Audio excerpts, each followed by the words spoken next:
Good morning. A lot of people are wondering why the oil market hasn't gone to $150 a barrel yet. And I think that's a big question. I was just looking through a comment by John Arnold. John Arnold was one of the great energy traders of our generation and certainly the best natural gas trader of the last 30, 40 years. So he said, I'm not surprised the oil market could handle 100 days of the Strait being closed without significant disruption. I'm very surprised the oil market would remain so complacent after 100 days and with zero visibility on reopening. And I think that reflects the view of a lot of people, like this is a dire situation. But I want to explain what is going on and why oil has not rallied very much. It's basically below $100. And the answer is China. So essentially with the straits closed, we're short about 10 million barrels a day, which is a huge amount. And what essentially happened is inventories are getting rapidly drawn down. However, China has kind of come to the rescue by reducing their imports by 5 million barrels per day. So that's half of the deficit has been made up by China. So China pre-war was importing about 11.39 million barrels per day. In March, when the war started, they dropped it to 9.5 million barrels.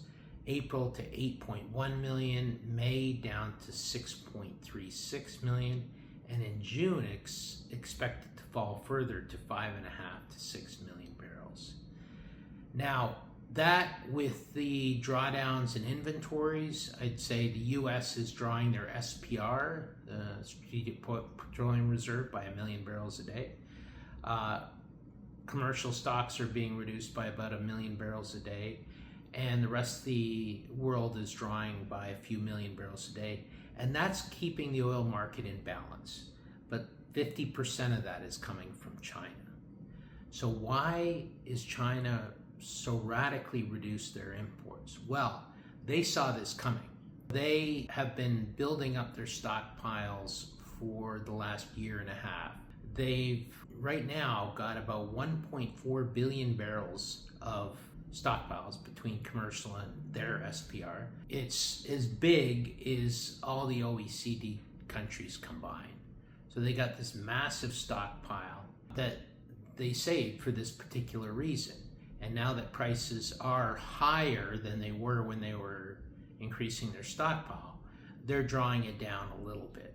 Now the drawdown is coming mostly from commercial stocks. So refiners have a stock of inventory of oil, and that's been drawing down. But it's been drawing down a little too much of late. So these, what they call teapot refineries, are running so low on their commercial stocks that they're starting to have to quit refining.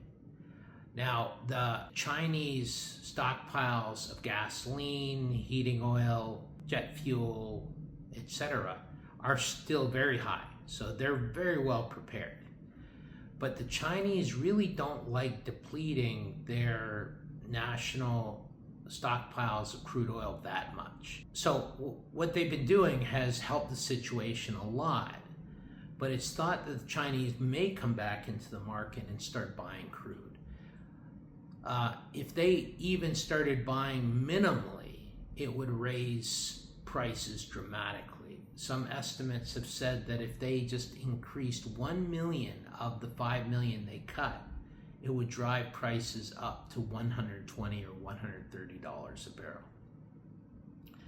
barrel. Will they do this?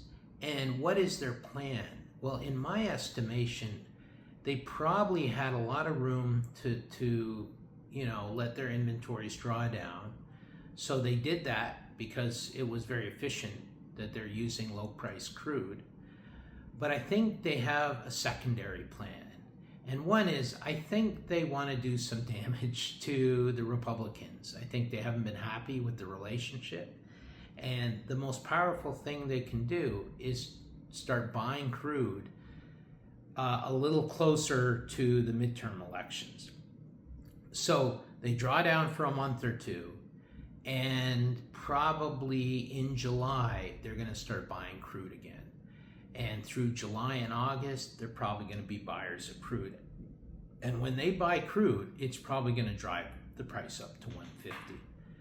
So you can see that by doing that, they push the U.S. into a bit of a crisis mode, and gas at the pump maybe goes to $6 a gallon or higher, and it looks really bad for the Republicans and probably causes the Republicans to lose the Senate and Congress in the midterms.